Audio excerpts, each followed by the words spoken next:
Bereshit. Let there be light. I read from Genesis chapter 1, verses 1 to 3. In the beginning Elohim created the heavens and the earth. Now the earth was formless and empty. Darkness was over the surface of the deep, and the Spirit of Elohim was hovering over the waters. And Elohim said, "Let there be light," and there was light. Reading the first portion of the Torah this year, it appears to me that the story of the creation does not really begin with the creation of the heavens and the earth, as it seemed to me until now. The creation of the heavens and the earth is already accomplished when the story begins. The first concrete act of creation that the Bible tells us is the gift of light. Although light, the light of Yahuwah, had always existed and existed before any creation, history reveals the gift of this light in the world after heaven and the earth were created. The first word of the Creator is, "Let there be light." As if the sky and the earth served only as simple scenery to something much more majestic. When Yahuwah creates something in our lives, the important thing is not the gift in itself, but the light that goes with it. It's not so important to know how the sky and the earth were created, how many angels are here and how many men are there. Because without Yahuwah's light, all this would not have any sense. The big question is whether there is light or not. Because what Yahuwah creates is worthless in itself if He does not add His light, if He does not fill it with His own person and purpose. If He does not enlighten us on the purpose of His creation, and if He does not give us the instructions for how to use it, then chaos takes over. Why having a spouse if I don't know how to love her and deal with her? Why having children if we cannot represent Yahuwah in front of them so that they should become believers by conviction and not by tradition and religiousness? Why having a house if it is not the Spirit of the Messiah that reigns over it? But this is true in all areas of life. Why working, why doing a ministry, or whatsoever we may receive from Yahuwah, if He does not fill it with His light, His commandments and life? Why using a car if there are no lights to illuminate the roads of this life which is getting darker each day and in which we have to see? And without light, we would at best end up in the ditch. Without the light of the Word, without the Messiah, nothing makes any sense. On the contrary, everything is in danger because moth, vermin, and stealers will destroy it sooner or later. A gift of Yahuwah used without His Spirit is empty and useless in itself. This kind of gift ceases to be a blessing for the sake of the kingdom of heavens, and even for the world here below. If I do not use my possessions, my knowledge, my own person, for the sake of His kingdom, then all I own is like these futile and ephemeral earthly treasures that the Bible quotes several times.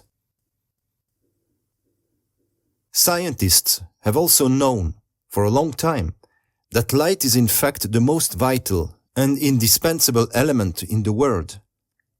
Without light, life could never have appeared, and nothing could be seen and observed.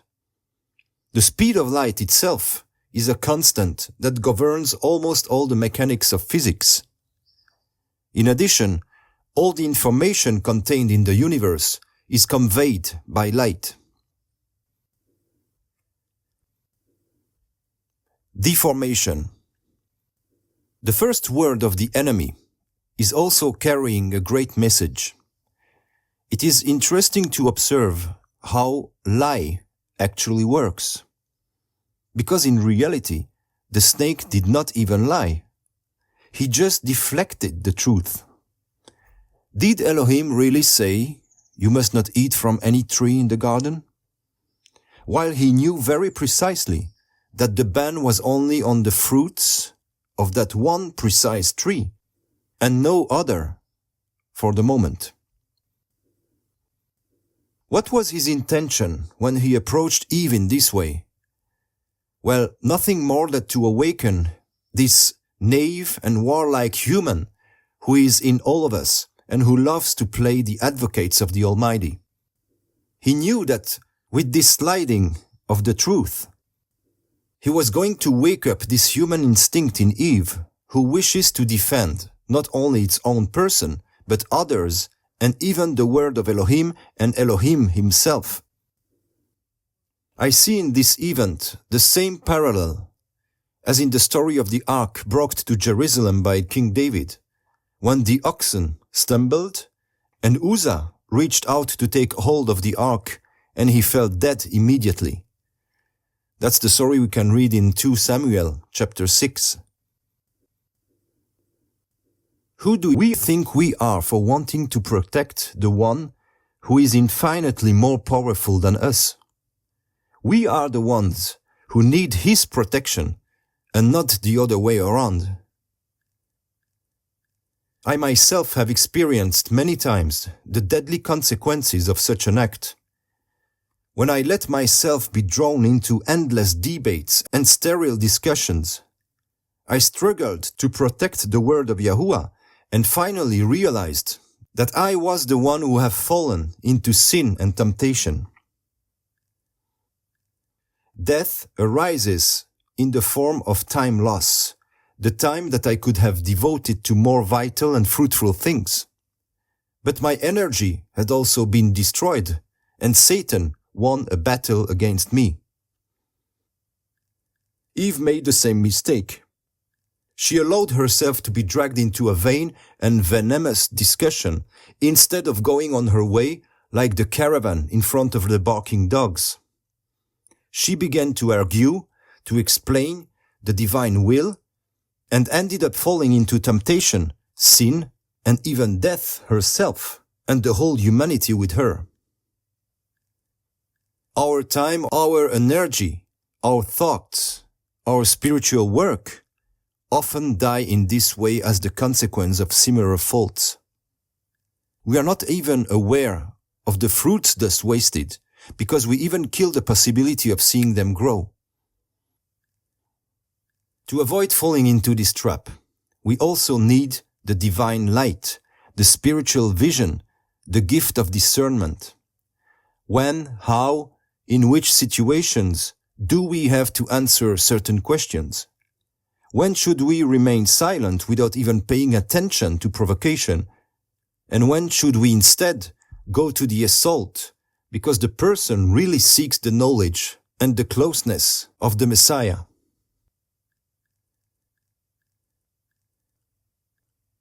Why Jews did not recognize the Messiah in Yeshua of Nazareth?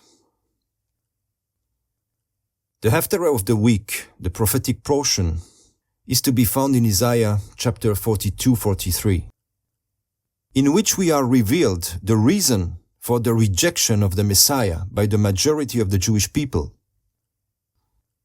This is what Elohim Yahuwah says, the creator of the heavens, who stretches them out, who spread out the earth with all that springs from it, who gives breath to its people and life to those who walk on it.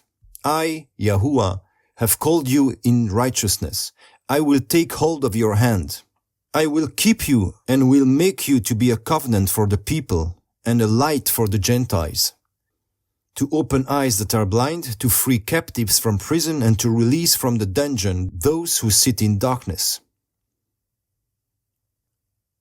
In this part of the book, the word light is also quoted from the first lines. Indeed, Israel was given as light to the nations. The call of Israel is also described and illustrated as follows. The duty of the Jewish people is to heal the blind and the deaf, to free the prisoners from the darkness in which they are locked up. We then read that it is because their refusal to fulfill this mission that the chosen people itself became blind, deaf, and captive. The process portrayed is a consequence of sin. This is described in another prophecy, when Yahuwah asks the prophet to give eyes with which they do not see, ears with which they do not hear, so that he cannot heal them. This prophecy announces that the Jewish people has to be put under a veil for a certain period of time. The disobedience of the chosen people veiled their eyes, thus preventing them from recognizing the expected Messiah in the person of Yeshua of Nazareth. The accusation of deicide is false since then. This does not mean that the Jewish people can wash their hands and have no responsibility, but the refusal of Yeshua HaMashiach, at first, was not a direct rebellion of the people against Yahuwah, but a consequence of the blindness and death they suffered from, as a consequence of their former sins described in the above prophecy. These diseases were serious, but accepted, and from then on, it was in the momentary will of Yahuwah. Except from his disciples, those who knew who Yeshua really was, and who they were facing, were precisely the high priests of the time. These spiritual leaders had no interest in the people discovering the true identity of Yeshua, and did everything they could to make the people even more deaf and blind than they originally were. So those priests committed blasphemy against the Holy Spirit, which is unforgivable. But the rest of the Jewish people did not fall into that. The Almighty allowed this blindness and death in order to fulfill himself the mission that the Jewish people had abandoned, which is to announce the knowledge of the Almighty to the other nations. He came personally to earth to gather his other sons scattered around the world, the Gentiles. Then let's read a few parts from Romans chapter 10 and 11. Again I ask, did Israel not understand? First Moses says, I will make you envious by those who are not a nation. I will make you angry by a nation that has no understanding. And Isaiah boldly says, I was found by those who did not seek me. I revealed myself to those who did not ask for me. I ask then, did Yahuwah reject his people? By no means.